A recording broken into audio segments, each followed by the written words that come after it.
राष्ट्राधिष्ठित ग्रामगीता यावर ते बोलणार आहेत.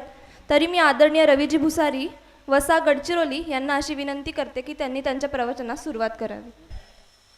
भारत माता की जयघोष थोड्या मोठ्यात करा, मला असं वाटतं.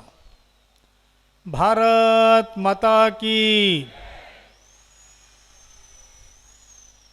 परमपूज्य गुरुदेव, चराचरात वास करणारी गुरुदेव शक्ती, वंदनीय राष्ट्रसंत तुकडोजी महाराज, श्रद्धेय काका, मंचावर ज्यांचं आपण नुकतंच, मी प्रवचन म्हणत नाही, अमृतवाणी आपण गेले तासभर नाहून निघालो असे आदरणीय प्राचार्य अरविंदजी देशमुख, उपस्थित मातृशक्ती आणि बंधुवर्य, सकाळचं पहिलं सत्र आदरणीय बंडोपंत बोडेकरांचं होतं. अतिशय उत्तम असं सत्र ते झालं. त्यानंतर अरुणजी नेटकेकर यांचा धाराप्रवाह आपण विसरूच शकत नाही. आणि अरविंदजीचं वर्णन करायची मला आवश्यकता नाही, कारण आपण सगळे उपस्थित आहात. हे तिन्ही प्रवचन मी ऐकले आणि माझा विषय विसरलो. कोणत्या विषयावर मला बोलायचं आहे ताईंनी सांगितलं होतं, फोन करून सांगितलं, पत्रिकाही पाहिली होती आणि नेमका विसरलो. आता काय करावं, म्हणून मी कागद बाहेर काढला की मला विषय कोणता दिला जर आठवला पाहिजे. प्रयत्न करतो आठवायचा. परंतु अतिशय उत्तम असं हे आयोजन आहे. या आयोजनाबद्दल तमाम ब्रह्मपुरीकरांचं, सविताताई आणि त्यांच्या टीमचं मी खूप खूप अभिनंदन करतो. सर, तुम्हाला सांगायला एक, यांना माहिती आहे, पण माझं एक जन्मगाव आहे. या पुण्यभूमीचा मी पुत्र आहे आणि ह्याच परिसरात माझा जन्म झालेला आहे. ब्रह्मपुरीकरांसमोर बोलायचं इतकं सहज नाही आहे, तरी मी प्रयत्न करतो. पण गेले 3 सत्र आपण ग्रामगीतेवर ऐकलं आहे आणि खरोखरच नित्य आपल्या वाचनात म्हणत नाही, अभ्यासात म्हणत नाही, तर आपल्या आचरणात ही ग्रामगीता राहावी अशीच महाराजांनी कल्पना केली आहे असं मला वाटतं. महाराज म्हणतात व्यक्तिधर्म, कुटुंबधर्म, समाजधर्म, गावधर्म. याच्या पुढे जाऊन म्हणतात बळकट होई राष्ट्रधर्म. व्यक्ती, कुटुंब, समाज, गाव या सर्व धर्माचं पालन करत करत आपण राष्ट्रधर्माचं पालन करतो, त्याला बळकटी देतो, राष्ट्रधर्म बळकट करतो. महाराजांच्या संपूर्ण आयुष्यात महाराजांनी राष्ट्रधर्मावर जोर दिला आहे. आता हे खरं आहे की प्रत्येक वक्ता जो येईल तो म्हणेल की माझाच विषय त्यावर महत्त्वाचं, महाराजांनी तेच केलं आहे, खरं आहे. आणि म्हणून मी तेच म्हणणार आहे की महाराजांचं जीवन हे राष्ट्रधर्म पालनातच गेलं आणि म्हणून त्यांना राष्ट्रसंत ही पदवी मिळाली. आपले राष्ट्रपती राजेंद्र प्रसाद यांनी त्यांना ती पदवी बहाल केली, अगदी गुरुकुंज मोजरीलावून बहाल केली. राष्ट्रसंत तुकडोजी महाराज यांना ही पदवी दिल्या गेली, कारण त्यांचं जीवनच तसं होतं. त्यांच्या जीवनामध्ये राष्ट्र सर्वोपरी होतं आणि म्हणून प्रत्येक कृतीत त्यांच्या राष्ट्र प्रगट होत होतं. आणि म्हणूनच त्यांनी जी ग्रामगीता लिहिली, ही ग्रामगीता सुद्धा राष्ट्राधिष्ठित आहे असं म्हणणं मला वावगं वाटत नाही. किंबहुना ती राष्ट्राधिष्ठितच आहे. त्यांच्या संपूर्ण ग्रामगीतेमध्ये राष्ट्रधर्माचा वारंवार विचार केला गेला आहे. तो राष्ट्रधर्माचा आपल्याला वारंवार महाराजांनी आठवून दिला आहे. बंधू आणि भगिनींनो, देवाची पूजा सहज लक्षात येते.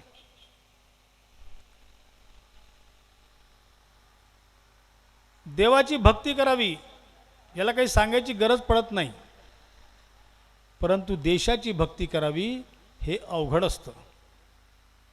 कारण मला माहिती आहे नेमकं देवाची भक्ती करायची म्हणजे काय करायचं आणि त्याच्या बदल्यात काय मिळणार आहे किंवा मला काय पाहिजे आहे हे आपल्याला सहज माहीत असतं.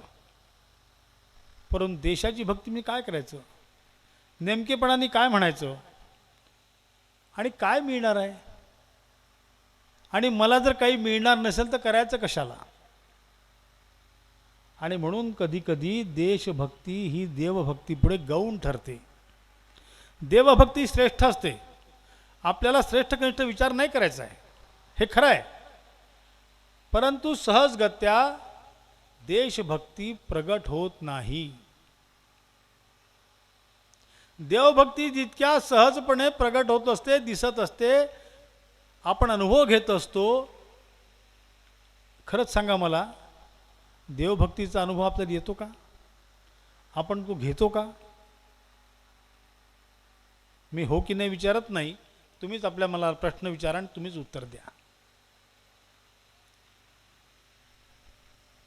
हे अतिशय अवघड काम जे देशभक्तीचं म्हणजेच राष्ट्रभक्तीचं आहे, म्हणजे राष्ट्रचिंतनाचं आहे, हे अवघड काम महाराजांनी अत्यंत सोपं केलं आहे,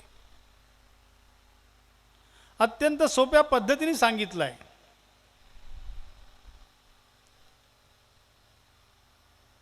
देवभक्तीकडून देशभक्तीकडे नेलं आहे. जसं सर प्राचार्य आहेत आणि जे कोणी शिक्षण क्षेत्रात काम करतात त्यांना माहिती आहे की साधारण लहान मुलांना शिकवताना, विद्यार्थ्यांना शिकवताना नोन टू अननोन जे आपल्याला माहीत आहे ते पहिले सांगायचं आणि त्याच्याकडून जे माहीत नाही हळूहळू त्याच्या गळी उतरवायचं, किंवा सोप्यापासून कठीणापर्यंत. तसे देशभक्ती, राष्ट्रभक्ती, राष्ट्रप्रकरण हे कठीण आहे. हे जर एकदम सांगितलं तर कदाचित कळणार नाही, कदाचित माणूस ते मध्ये सोडून देईल आणि त्याचा विचारसुद्धा करणार नाही. चिंतन तर दूर राहिलं, भक्ती पलीकडे राहिली. आणि म्हणून मग त्याला काय कळतं, तर त्याला देवभक्ती कळते.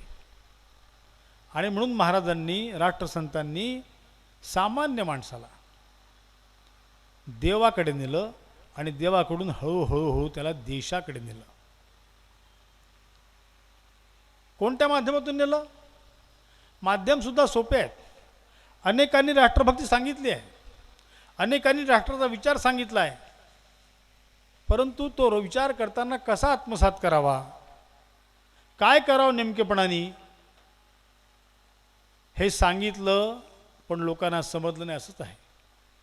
पण राष्ट्रसंतांनी अतिशय सोप्या भाषेत कसं करता येईल आपल्याला, साधे साधे भजनं, त्या भजनातून देशभक्ती कशी प्रगट होते. महाराजांचं भजन साधे, आता सरांनी म्हटलंच ते, पत्थर सारे बम बनेंगे, भक्त बनेगी सेना. साधं सोपं भजन आहे, पण ते राष्ट्रभक्ती पूर्ण आहे. त्यांनी स्फुरण येतं, युद्धास सैनिक तयार होतो, किंबहुना भक्ताला सैनिकाचं रूप दिल्या जाऊ शकतं. तो हातात जो घेईल तो बॉम्ब राहील. ही शक्ती महाराजांनी सामान्य भजनातून उत्पन्न केली. आम्ही घरी घरी प्रार्थना करतोच, देवाची पूजा करतोच, तासन तास देवापुढे बसतोच, पण महाराजांनी काय म्हटलं? सामुदायिक प्रार्थना. एकत्र या, वस्तीतले लोक एकत्र या, गावातले लोक एकत्र या आणि मग सगळे मिळून सामुदायिक प्रार्थना करा. या सामुदायिक प्रार्थनेचा परिणाम खूप जास्त असतो. आपण आपल्या घरात भक्ती करतो असू, श्रद्धेने करतो, तास 2 तास करतो असू, चांगलीच आहे. परंतु सामान्य लोकांनी एकत्र येऊन, 5 लोकांनी, 25 लोकांनी, 50 लोकांनी जर एकत्र येऊन प्रार्थना केली तर त्याचा परिणाम खूप जास्त असतो. महाराजांनी नेमका परिणाम साधला आणि म्हणून सामुदायिक प्रार्थना. रामधून काढली. काय या देशात रामधून नव्हती का आधी? लोक सगळी प्रभात फेऱ्या काढत नव्हते का? काढत होते. पण महाराजांनी त्याला जोड काय दिली? रामधूनच्या आधी ग्राम स्वच्छता करा, ग्राम स्वच्छ करा. रामधून जाताना भजन म्हणताना तुमची लक्ष इकडे तिकडे सर्वत्र ठेवा. काय चालू आहे, काय नाही चालू आहे, कोणाकडे काय स्थिती आहे, कोणाची काय स्थिती आहे. म्हणजे साध्या रामधूनला त्यांनी एक वेगळं स्वरूप दिलं.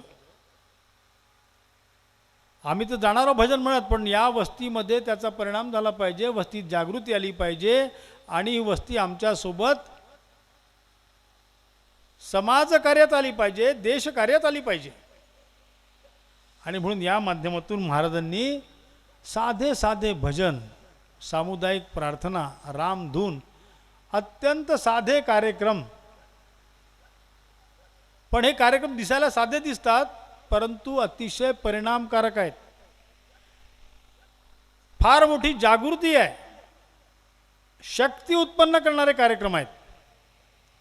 आणि ह्या सर्व कार्यक्रमाच्या माध्यमातून स्वाभाविकपणे आपला देश उभा करण्याची कल्पना आहे.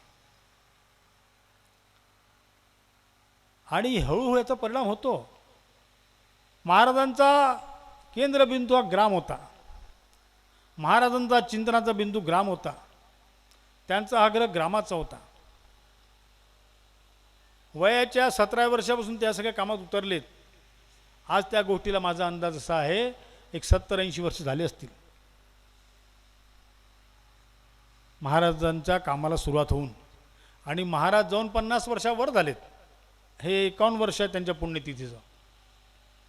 परंतु जसं मग सांगितलं की काही आपल्या महापुरुषांचं लक्षात येतं की त्यांच्या कार्यकालापेक्षाही त्यांच्या नंतरच्या कार्यकालामध्ये त्यांचं महत्त्व पटतं. आज ग्रामाची कल्पना आहे, आज सरकारने स्वीकारली.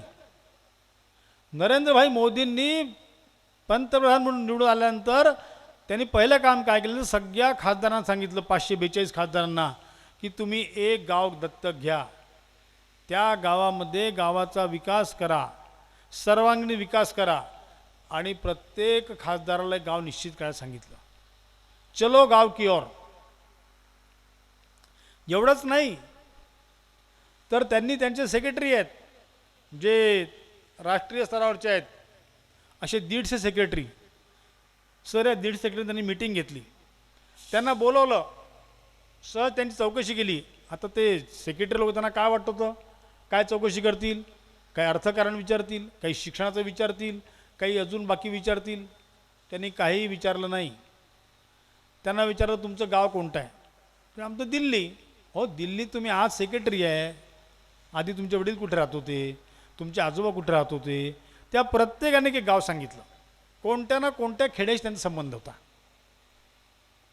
प्रत्येकाचा, तो दिल्लीत आज जरी वास्तव्यास असला तरी त्याचा संबंध कुठल्या कुठल्या खेड्याशी होता. त्यांनी संबंध सांगितला आपल्या खेड्याशी आहे. देशाच्या पंतप्रधान त्यांना विचारलं, तुम्ही त्या गावाला केव्हा गेले होते, याच्यापूर्वी तुम्ही याच्यापूर्वी त्या गावाला केव्हा गेले होते. कोणी सांगितलं की मी फार लहान असताना गेलो, कोणी सांगितलं 10 वर्षापूर्वी गेलं, कोणी सांगितलं 5 वर्षापूर्वी गेलो. त्यांना 3 दिवस सरकारी सुट्टी दिली, 3 दिवस. आणि देशाच्या पंतप्रधान त्यांना सांगितलं की तुम्ही 3 दिवस तुमच्या मुलाबाळांना घेऊन त्या गावात जाऊन राहा. रेस्ट हाऊसमध्ये राहायचं नाही, जवळच्या गावात मुक्काम करायचा नाही, तालुक्यात जायचं नाही, जिल्हास्थानी जायचं नाही, रात्रीच्या फ्लाईटनी वापस यायचं नाही. तुम्ही 3 दिवस त्या ग्रामात जाऊन राहा, पोराबाळांना घेऊन राहा.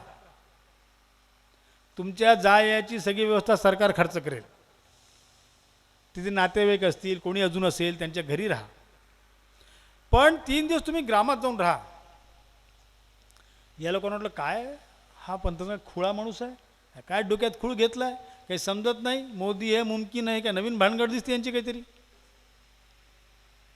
पण आता काही प्रश्न नाही, पंतप्रधान सांगितलं आहे. आणि पुन्हा सांगितलं की पुढच्या महिन्यात एक मीटिंग होईल, त्या मीटिंगमध्ये तुम्हाला रिपोर्टिंग करावं लागेल. मग सोडलं नाही, रिपोर्टिंग करावं लागेल सांगितलं. आता गेले सगळे गेले, 3 दिवस राहून आले. आणि रिपोर्टिंग केल्यानंतर जेव्हा त्या रिपोर्टिंगला आले, त्यांनी वर्णन केलं त्या खेड्यांचं. प्रत्येकाने आपापल्या परीने केलं. वर्णन करताना दयनीयताचं वर्णन केली, पण सांगितलं नाही, गावात लोक प्रामाणिक आहेत, गावात लोक सच्चे आहेत, गावात लोक भक्त आहेत, हे वर्णन केलं. पण आर्थिक वर्णन करत असताना, शैक्षणिक वर्णन करत असताना त्याच्या दयनीयतेचं वर्णन केलं. मोदीजींनी त्यांना विचारलं की ज्या गावचे तुम्ही आहात, तुम्ही आज सेक्रेटरी बसले आहेत, त्या त्या डिपार्टमेंटचे प्रमुख आहात, म्हणजे देशाचे त्या विभागाचे, कृषी विभागाचे प्रमुख आहात, तुम्ही शिक्षण विभागाचे प्रमुख आहात, आणि तुम्ही सांगता तुमच्या गावातली शाळेची स्थिती दयनीय आहे. तुम्हाला काही वाटत नाही, काही करावं असं वाटत नाही तुम्हाला आपल्या गावासाठी? आणि मोदीजींनी देशाच्या पंतप्रधानांना सांगितलं, चलो गाव की ओर, तुम्ही निश्चय करा, तुम्ही सांगा की या गावाकरता मी काय करीन. म्हणजे सगळ्या खासदारांना सांगितलं, सगळ्या सेक्रेटरीने सांगितलं, आग्रहपूर्वक सांगितलं की चलो गाव की ओर. जोपर्यंत ग्रामाचा विकास होणार नाही तोपर्यंत ह्या देशाचा विकास असंभव आहे. राष्ट्रसंतांनी 50, 60, 70 वर्षापूर्वी सांगितलेलं आज आमचे पंतप्रधान त्याची आठवण करून देत आहेत, ते सांगत आहेत. तो विचार तो किती सत्य आहे, तो विचार किती योग्य आहे, तो विचार किती समर्थ आहे, हे आज आम्हाला पटतंय. आणि म्हणून देशाच्या पंतप्रधान सगळे ते विचार करतात. पंडित दीनदयाल उपाध्यायांनी हेच सांगितलं होतं. त्यांनी सोप्या भाषेत सांगितलं, हर खेत को पाणी, हर हात को काम. खेत को पाणी म्हणजे गावात पाणी आलं समृद्धी आली, प्रत्येक माणसाला काम मिळालं समृद्धी आली. जर गाव समृद्ध झालं तर देश आपोआप समृद्ध होईल. ही संकल्पना दीनदयालजींनी मांडली आहे. वंदनीय राष्ट्रसंतांनी भजनाच्या माध्यमातून सांगितली, दीनदयालजींनी बौद्धिक चिंतन पुढे मांडलं, आणि नानाजी देशमुखांनी साकार करून दाखवलं, ज्यांची मागच्या वर्षी जन्मशताब्दी झाली. हे नानाजी देशमुख तेव्हाच्या काळामध्ये जनता पार्टीचे जनरल सेक्रेटरी होते, खासदार म्हणून निवडून आले होते. त्यांना मंत्रिपद दिलं गेलं होतं, त्यांनी नाकारलं, आणि वयाचे 60 वर्ष झाले म्हणून त्यांनी या सगळ्या राजकीय जीवनातून, ह्या आकर्षणातून स्वतःला निवृत्त केलं, आणि गोंड्यासारख्या उत्तर प्रदेश गावात जाऊन बसले, आणि तिथे ग्रामविकासाच्या कामात सहयोग देऊ लागलेत. नाही तर त्या 500 गावामध्ये त्यांनी 500 खेड्यांमध्ये ज्या ज्या गोष्टी त्या खेड्याला आवश्यक आहेत त्या त्या सर्व गोष्टी उत्पन्न केल्यात, आणि आज सगळे गावं ती समृद्ध आहेत. आपण चित्रकूटच्या बाजूला जाऊन पाहाल, त्यासुद्धा परिसरामध्ये 500 गावं अशी आहेत की जी गावं स्वयंपूर्ण आहेत. त्या गावात कोणीही दरिद्री नाही, नो BPL कार्ड. त्या गावात कोणीही बेकार नाही, त्या गावात कोणीही कर्ज बुडव्या नाही. शेतीला कर्ज घ्यावं लागतं, मला माहितीच आहे, शेतकरी कर्जात असतोच, पण कर्ज बुडवत नाही. अशी ग्रामव्यवस्था जी तुकडोजी महाराजांना अपेक्षित होती, राष्ट्रसंतांना अपेक्षित होती, तशीच्या तशी व्यवस्था नानाजी देशमुखांनी आपल्या भागात उभी केली. आता सरांनी भजन सांगितलं, राष्ट्रवंदना तुकडोजी महाराजांनी. त्यांनी काय म्हटलंय? विजयी हो, विजयी हो, विजयी हो, 3दा म्हटलंय. राष्ट्रवंदना करताना तन मन धन से सुखी हो भारत देश हमारा, परंतु त्या शेवटी कडव्याच्या काय म्हणतात? विजयी हो, विजयी हो, विजयी हो भारत देश हमारा म्हणतात ना. आपण सगळे म्हणतो, राष्ट्रवंदना करतोच. आता हे विजयी हो काय आहे? हे काय इंग्लंड भारताची क्रिकेटची मॅच झाली आणि विजयी हो हे आहे का?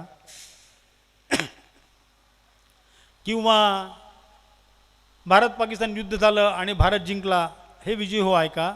हे जरूर आहे, पण एवढंच नाही आहे. ही विजय होची संकल्पना जी तुकडोजी महाराजांची आहेत, राष्ट्रसंत जे विजय हो म्हणतात ते काय आहे?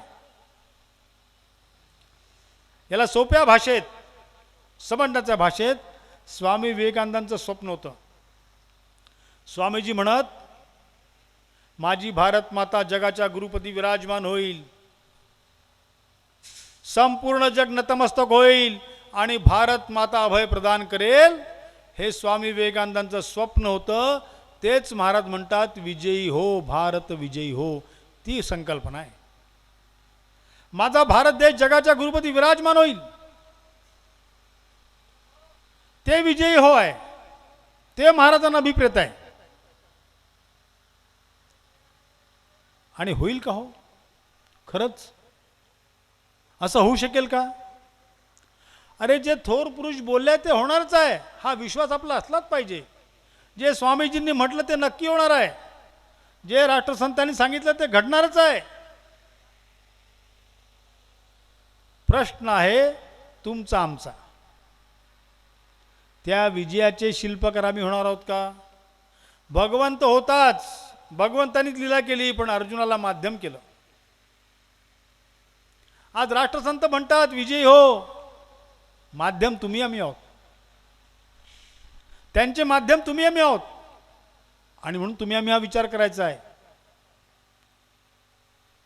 त्याच्याकरता जे जे होईल ते करायचं आहे. त्यांनी 3 मार्ग सांगितले, सोपे सोपे आहेत, ते करता येईल ते करायचेच आहे, त्याच्यावरून अधिक काही करता येईल. पण खरोखर तुमचं आमचं भाग्य चांगलं आहे. आपण ह्या विजयी होच्या काळामध्ये सक्रिय आहोत.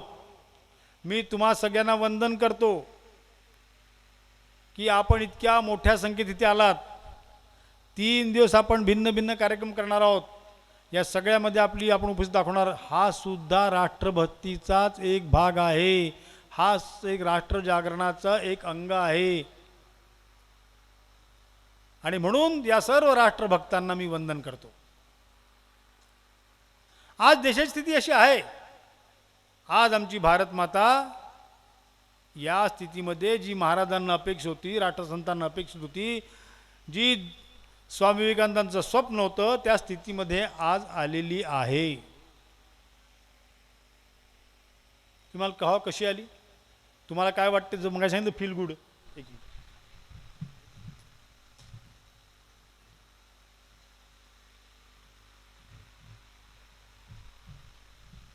आहेच.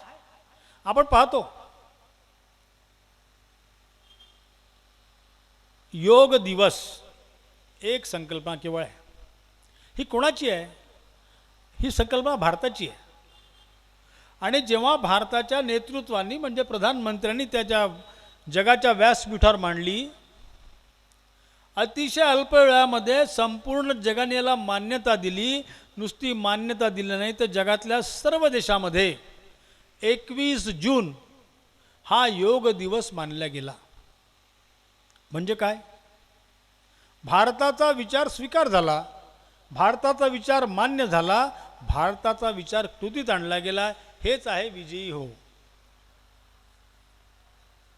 अगदी साधं गांधीजींचं भजन, हे गांधीजींचं 150व जयंती वर्ष आहे. वैष्णव जनतो येणे कहिये, हे महात्मा गांधींचं भजन.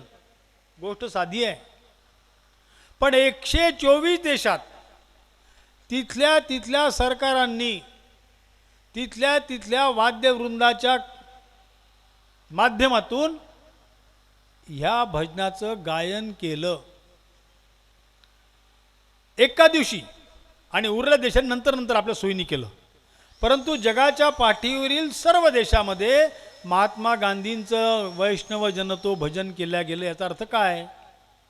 याचा अर्थ भारताला मान्यता दिली, म्हणजेच भारताच्या विचाराला मान्यता दिली, म्हणजेच राष्ट्रसंतांनी सांगितलेल्या विचाराला मान्यता दिल्यासारखं आहे. काल परवाचा प्रसंग आपण पाहिला असेल. भारत देशाचे प्रधानमंत्री नरेंद्रभाई मोदी अमेरिकेला गेले. ह्युस्टनमध्ये त्यांचं भाषण ठेवलं गेलं. आपण ते टीव्हीवर दृश्य पाहिलं म्हणून तुम्ही सांगत नाही, पण आपण काय पाहिलं? जगाचा दादा मानला जातो अमेरिका, या दादा देशाचा राष्ट्रपती म्हणजे जगाचा दादा म्हटलं चालेल,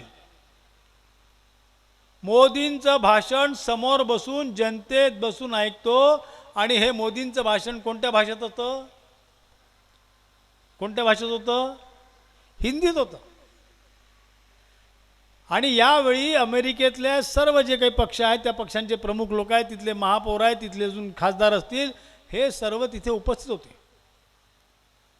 या सर्वांच्या उपस्थितीमध्ये जर आपण प्रोटोकॉल पाहिला तर प्रोटोकॉल कसा असतो, जो प्रमुख माणूस असतो म्हणजे प्रमुख देश अमेरिका, त्याचा माणूस शेवटी बोलेल, भाषण त्याचं शेवटी होईल.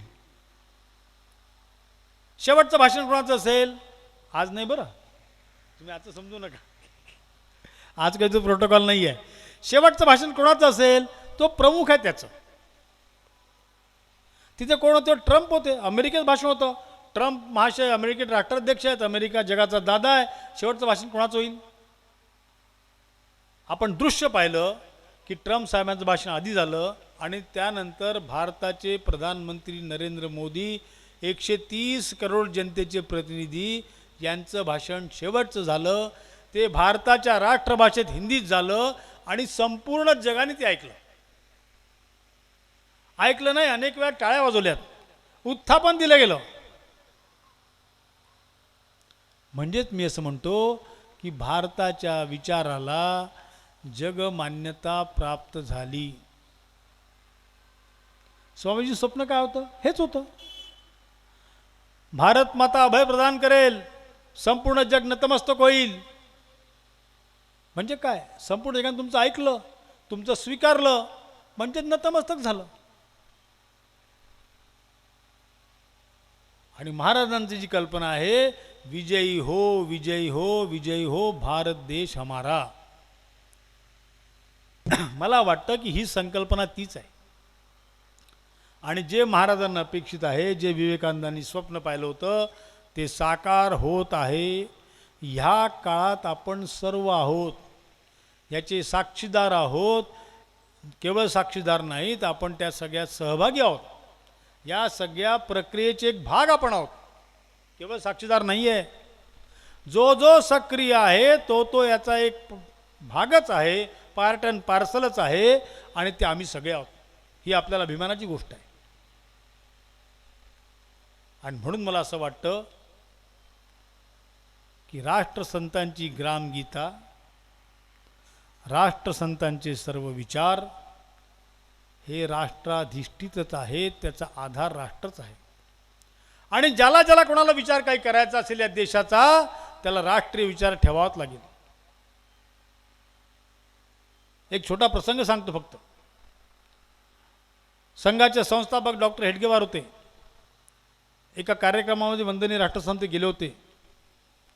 33 सालची गोष्ट असेल. मी राष्ट्रसंतांचं वय किती असेल तुम्ही पहा, 9चा जन्म आणि 33ची गोष्ट आहे.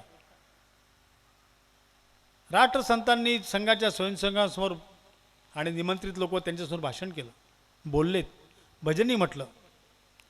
जसं त्यांचं भाषण संपलं, संपल्याबरोबर डॉक्टर हेडगेवारने त्यांना मिठी मारली. डॉक्टर म्हणाले, महाराज तुम्ही इतका चांगला राष्ट्रीय विचार मांडला की इतक्या चांगल्या शब्दात मी सुद्धा मांडू शकलो नसतो. राष्ट्रीय स्वयंसेवक संघाचे निर्माता डॉक्टर हेडगेवार म्हणतात महाराजांना, लक्षात घ्या तुम्ही, सहज सोप्या भाषेमध्ये सामान्य जनाला पटेल आणि जो फार कठीण वाटतो असा विचार, राष्ट्रीय विचार सोप्या भाषेत महाराजांनी मांडला.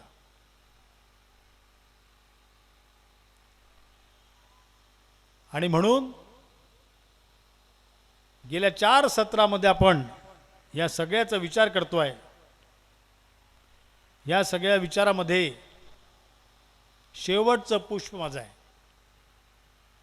आणि आमची कबुली ताईंची अशी होती की 4/58 आपल्याला श्रद्धांजली द्यायची आहे.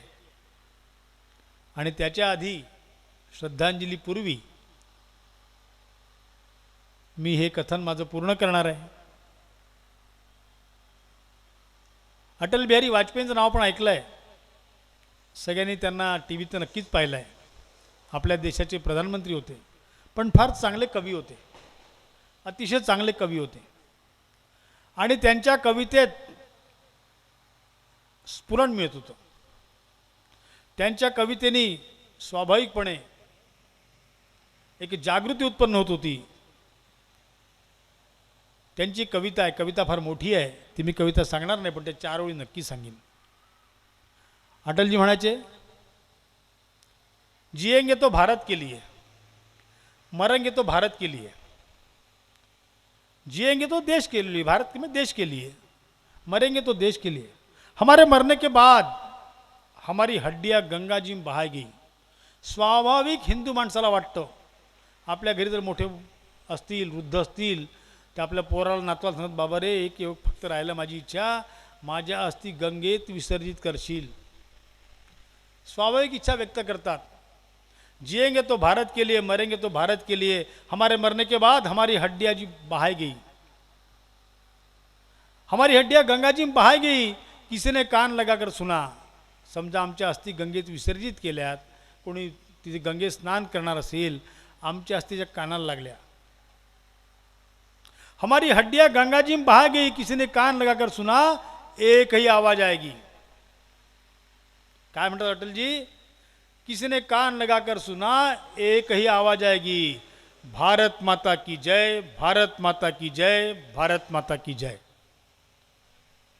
म्हणजे आमच्या शरीराचा कुठलाही अवयव असो, अगदी आमच्या अस्थी सुद्धा असो, त्यांच्यात सुद्धा ठूस ठूस भरले म्हणतात हिंदीमध्ये त्याला, किंवा आम्ही त्याला म्हणतो ते बाळकडू असेल किंवा ते जीवनभर त्याने जे केलं त्याचा आवाज येतो. आम्ही जीवनभर या भारत मातेची सेवा केली आहे, या भारत मातेच्या जयकाराकरताच जगलो आहोत. हाच विचार राष्ट्रसंतांनी ग्रामगीतेत मांडला आहे.